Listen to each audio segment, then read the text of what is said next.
10-11 साल पहले जो कृषि उत्पादन 265 मिलियन टन के करीब था, वो अब बढ़कर 330 मिलियन टन से ज्यादा हो गया है।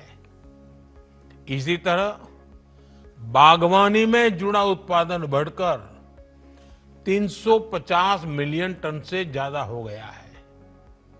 ये हमारी सरकार के बीज से बाजार तक की अप्रोच का परिणाम है। कृषि सुधार, किसानों का सशक्तिकरण और मजबूत वैल्यू चेन ने इसे संभव बनाया है। अब हमें देश के एग्रीकल्चर पोटेंशियल का पूरा इस्तेमाल करके और भी बड़े टारगेट तय पाने तक पहुंचना है। इसी दिशा में हमने बजट में पीएम धन धान्य कृषि योजना का ऐलान किया है। ये मेरे लिए अत्यंत महत्वपूर्ण योजना है। इसके तहत देश के 100 सबसे कम कृषि उत्पादकता वाले जिले, लो प्रोडक्टिविटी वाले जिलों के विकास पर फोकस किया जाएगा। आप सबने विकास के कई पैरामीटर पर एस्पिरेशनल डिस्ट्रिक्ट कार्यक्रम से मिले नतीजों को देखा है।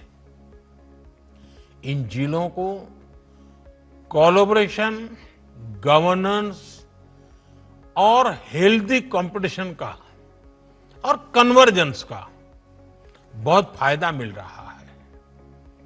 मैं चाहूंगा कि आप सभी ऐसे जिलों से मिले परिणामों का अध्ययन करें और उसकी लर्निंग से सीखते हुए पीएम धनधान्य कृषि योजना को इन 100 जिलों में बहुत तेज गति से आगे बढ़ाएं।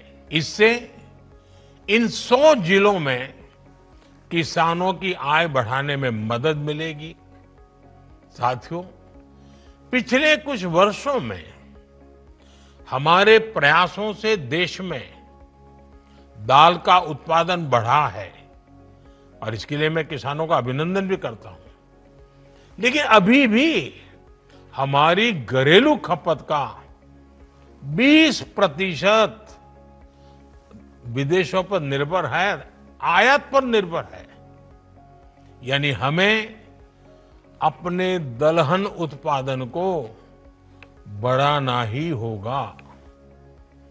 हमने चने और मूंग में आत्मनिर्भरता हासिल कर ली है, लेकिन हमें तुअर, उड़द और मसूर के उत्पादन को बढ़ाने के लिए और तेजी से ज्यादा काम करना ही है।